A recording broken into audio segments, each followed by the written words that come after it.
convido para lermos a palavra de Deus para a nossa meditação, texto que se encontra no livro de Atos dos Apóstolos, capítulo 17, a partir do versículo 22, que nos diz: E estando Paulo no meio do Areópago, disse: Varões atenienses, em tudo vos vejo um tanto supersticiosos, porque passando eu e vendo os vossos santuários, achei também um altar em que estava escrito: Ao Deus desconhecido.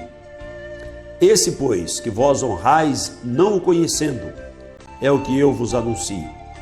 O Deus que fez o mundo e tudo o que nele há, sendo o Senhor do céu e da terra, não habita em templos feitos por mãos de homens, nem tampouco é servido por mãos de homens, como que necessitando de alguma coisa, pois Ele mesmo é quem dá a todos a vida e a respiração e todas as coisas.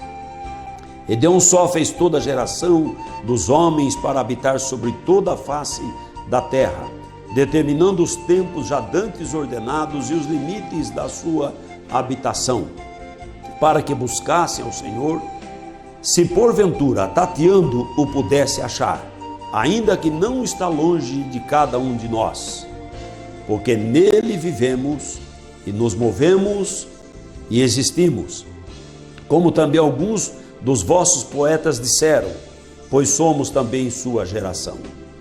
Sendo nós, pois, geração de Deus, não havemos de cuidar que a divindade seja semelhante ao ouro, ou à prata, ou à pedra esculpida por artífice e imaginação, artifício e imaginação dos homens.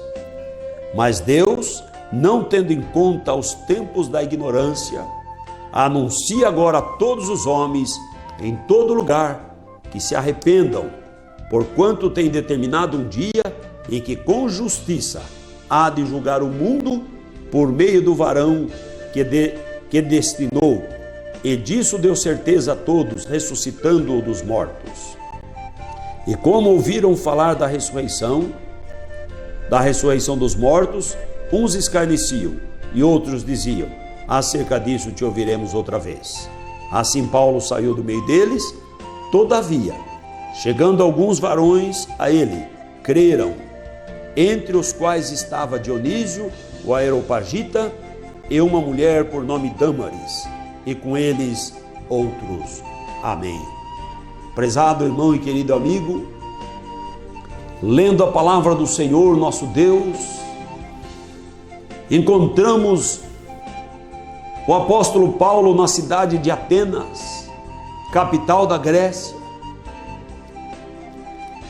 esperando por uns irmãos que iriam encontrar com ele ali. E observando o apóstolo, o comportamento, a vida, a fé daquelas pessoas.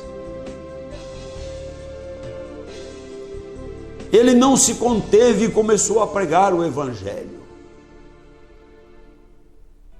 Porque naqueles dias o povo grego estava cheio de superstições, cheio de idolatria, cheio de santuários, cheio de altares, cheio de imagens esculpidas por artifícios e engenhos humanos. E todos eles dedicavam cultos àquelas imagens. E eles então se sentiam melhores, talvez, do que muitas outras nações, porque eles tinham muitos deuses, e eles achavam que para cada situação havia um Deus. E aquilo comoveu o coração do apóstolo, porque o apóstolo havia recebido luz do Senhor Jesus Cristo, e havia compreendido a graça de Deus.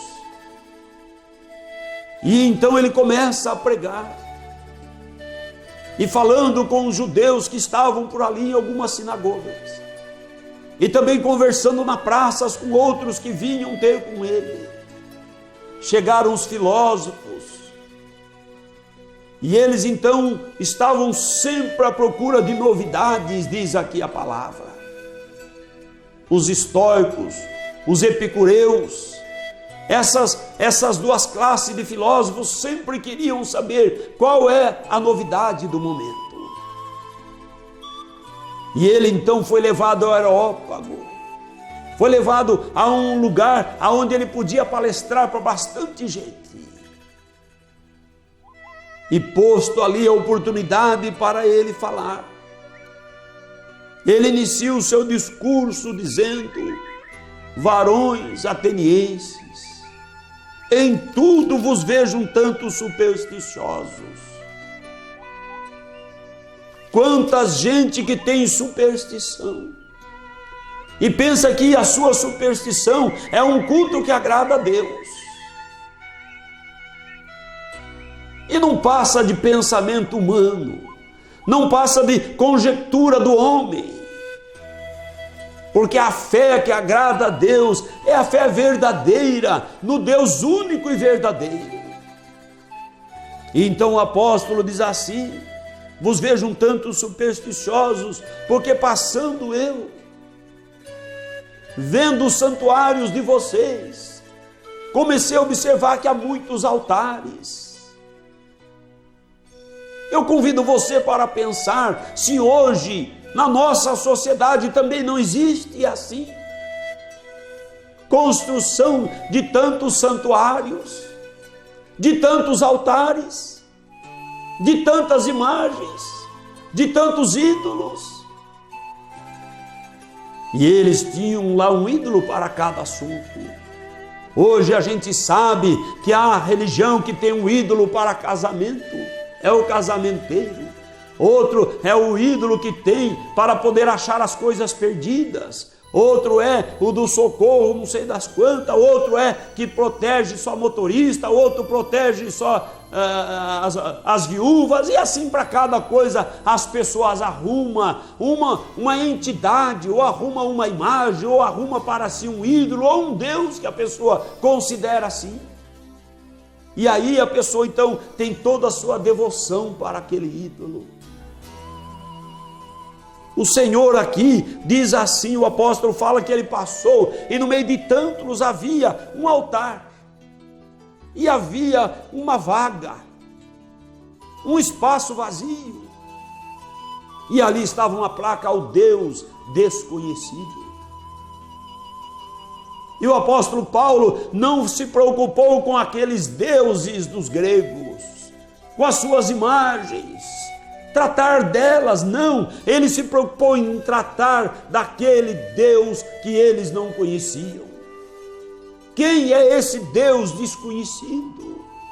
E Paulo disse: esse Deus que vocês adoram, que vocês colocam um altar e deixam uma reserva para ele e não conhece, é esse o Deus que eu anuncio. Esse é o Deus verdadeiro, esse é o Deus, a divindade gloriosa que criou os céus e a terra pelo poder da sua palavra. Louvado é o nome de nosso Senhor Jesus. E o apóstolo diz assim: o Deus que fez o mundo e tudo o que nele há, sendo o Senhor dos céus e da terra, não habita em templos feitos pela mão de homens. A divindade não habita no templo feito pelo homem. Não é a suntuosidade do templo, não é a beleza de um altar que o homem prepara, não é isso que agrada a Deus, não é aí que Deus habita. Mas ele diz assim: tão pouco o Deus verdadeiro é servido pelas mãos dos homens. O Deus verdadeiro não é servido pela mão dos homens. Imagine a pessoa que tem um ídolo, um Deus, ou um ídolo que ele considera uma divindade, uma entidade que ele cultua, mas todo dia ele tem que passar um pano, tem que espanar para tirar a poeira, tem que mudar ele de lugar. Se falar com ele, ele não responde, porque ele não ouve. No Salmo 115, em algumas Bíblias 113b, diz que tem olhos, mas não vê, tem ouvidos, mas não ouve, tem nariz, mas não cheira, tem boca, mas não falam. Por isso muitas pessoas se frustram buscando uma resposta de um ídolo e não consegue a resposta verdadeira, e a vida vai se confundindo cada vez mais. Mas aqui ele diz assim: tão pouco é servido pelo homem. Você porventura tiver um ídolo na sua vida ou na sua casa, que você tenha que mudar ele de lugar, isso não é o Deus verdadeiro, está falando o apóstolo Paulo, porque ele diz assim: o Deus verdadeiro não é servido pela mão dos homens, não habita em templo feito pela mão dos homens. Ele diz como que necessitando de alguma coisa.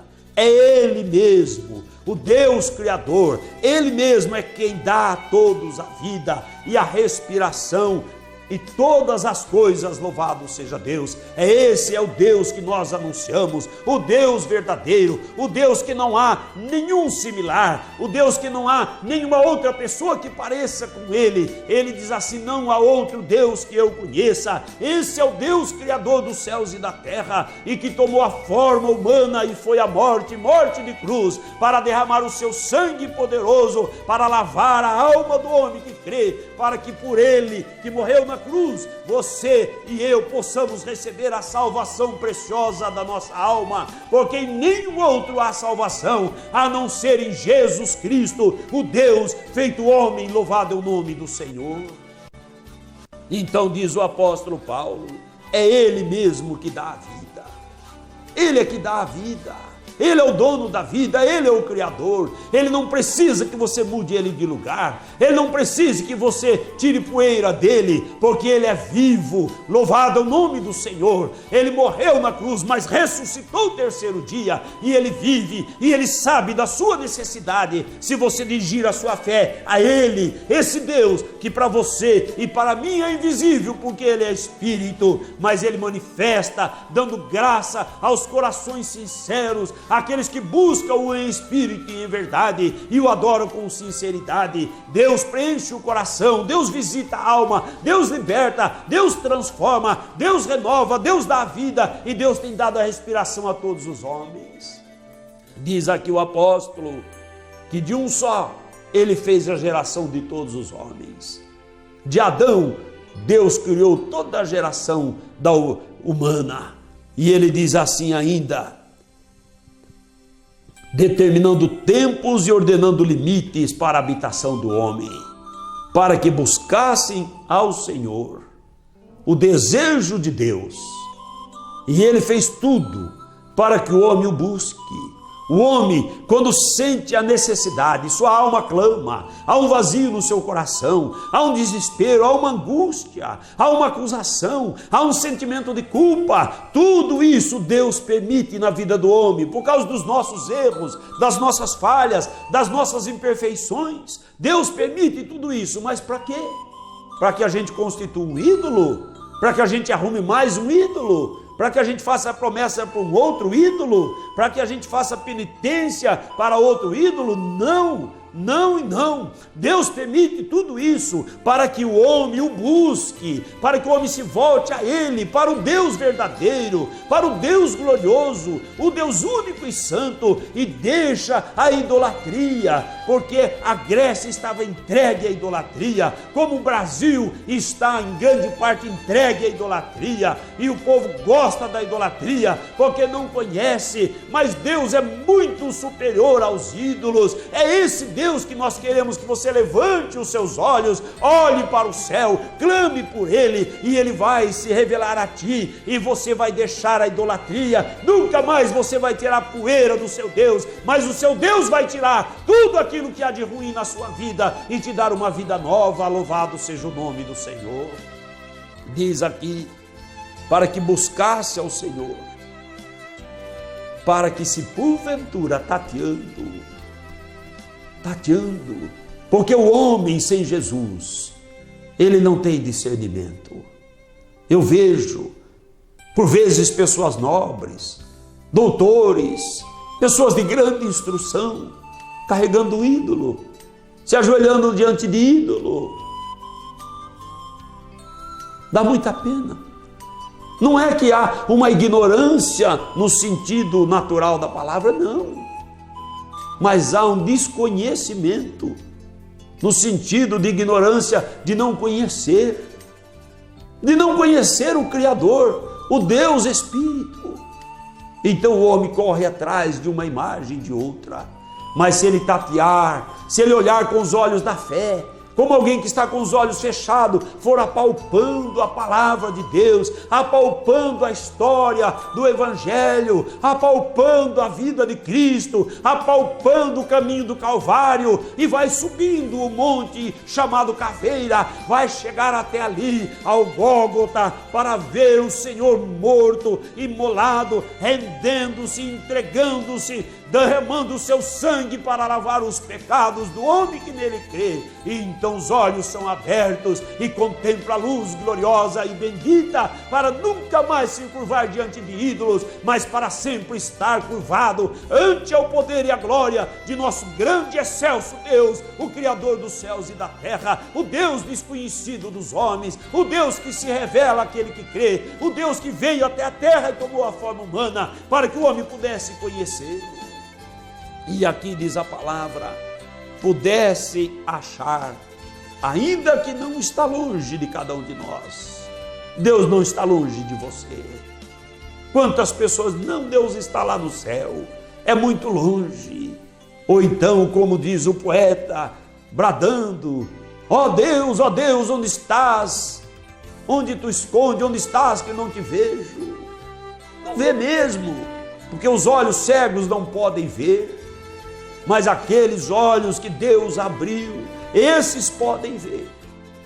E diz aqui, Ele não está longe de cada um de nós, Ele está aí, bem perto de você, ao seu lado. É só você crer, é só você confiar, é só você entregar a Ele a sua vida.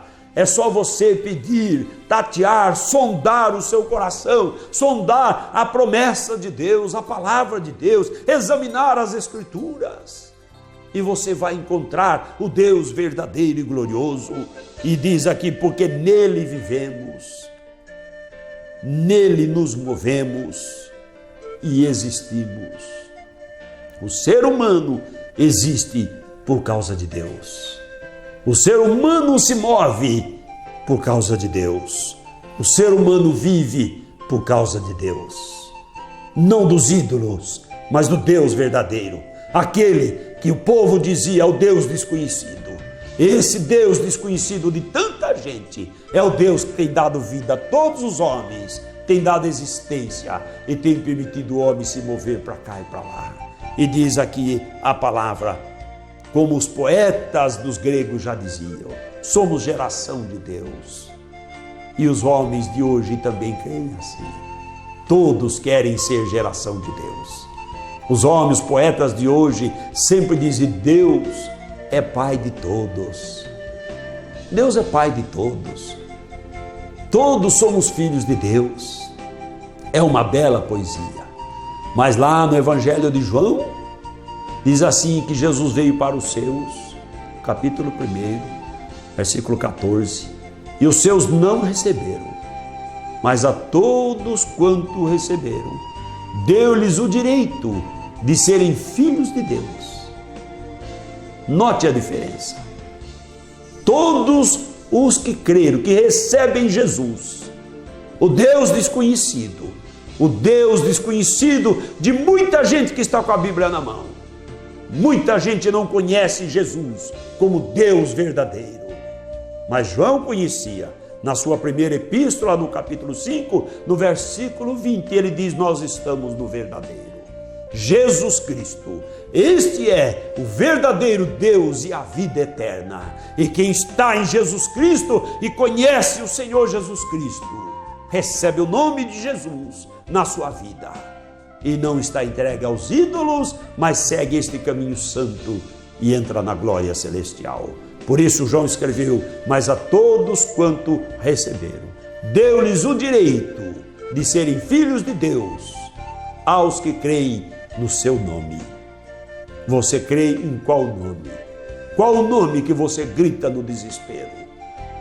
Muitas pessoas clamam por tantos ídolos, e cada lugar arruma um ídolo para ser padroeiro. E é o primeiro nome que as pessoas clamam. mas clame pelo nome de Jesus. Clame por Jesus na sua vida. Clame pelo nome de Jesus. Na hora difícil, na hora do problema, na hora do susto, clame o nome de Jesus. Na hora que o inimigo levanta, clame o nome de Jesus. Você vai ver a mudança na sua vida, porque Jesus é o nome que tem poder. É o nome sobre todos os nomes. Louvado o nome do Senhor Jesus Cristo. E aqui o apóstolo diz assim, que ele está bem perto, pois sendo nós geração de Deus, não havemos de cuidar que a divindade seja semelhante ao ouro. Quantas pessoas, ainda hoje, 20 séculos depois que Paulo explicou para os gregos, ainda hoje, acham que a divindade é semelhante ao ouro, que pode ter uma imagem de ouro muito bem feita, muito bonita do ponto de vista arquitetônico ou do ponto de vista de quem faz, a criatividade do artífice, mas não deixa de ser um ídolo de ouro.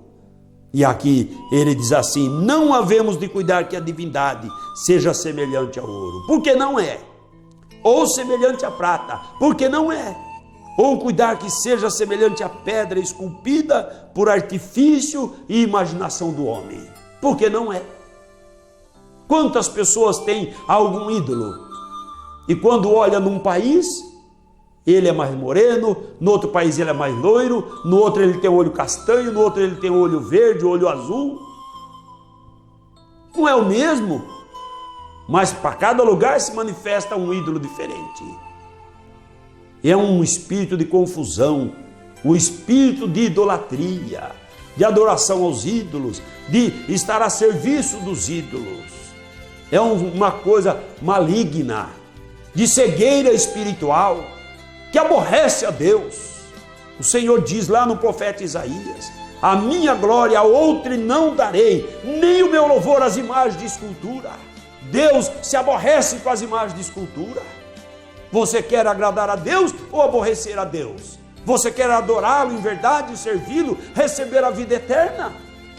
Então abandone os ídolos, receba Jesus na sua vida, entregue ao Senhor o seu caminho, confia nele e tudo ele vai fazer na sua vida. Não cuide que a divindade seja semelhante ao ouro, prata ou pedra esculpida por o artifício e imaginação humana, porque não tem nenhuma semelhança.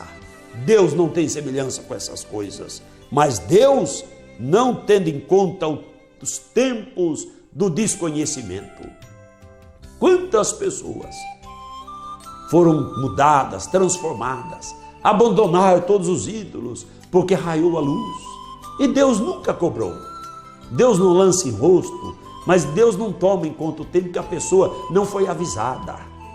Ela não conhece, não sabia que o ídolo era pecado e aborrecia a Deus.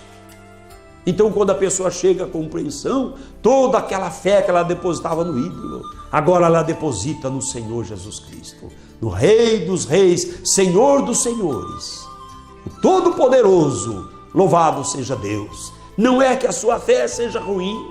Paulo aqui não reprovou a fé dos atenienses, não disse que a fé deles tinha defeito, disse só: a fé de vocês está colocada na pessoa errada. Quem sabe você que me assiste é uma pessoa cheia de fé, mas tem colocado a sua fé nas coisas erradas ou na pessoa errada. E eu lhe convido agora para colocar a sua fé em Jesus Cristo, aquele que nunca falha, aquele que morreu e ressuscitou e vive eternamente, aquele que pode efetivamente, verdadeiramente lhe ajudar, o único que pode lhe dar o perdão dos pecados, o único que pode lhe garantir a ressurreição e a vida eterna. Quantas pessoas põem a fé na religião, na tradição, nos dogmas?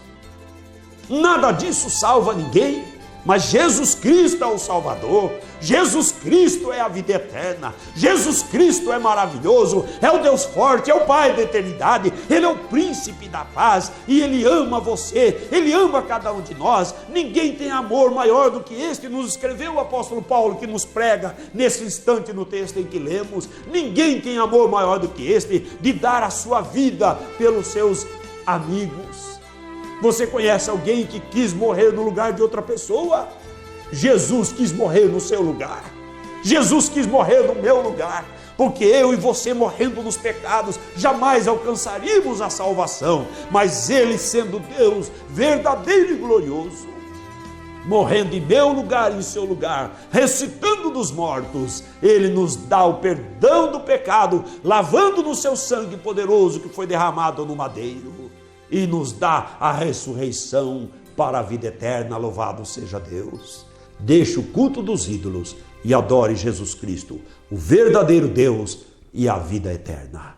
E você vai saber quanto vale crer no Senhor e adorá-lo. Que Jesus lhe abençoe.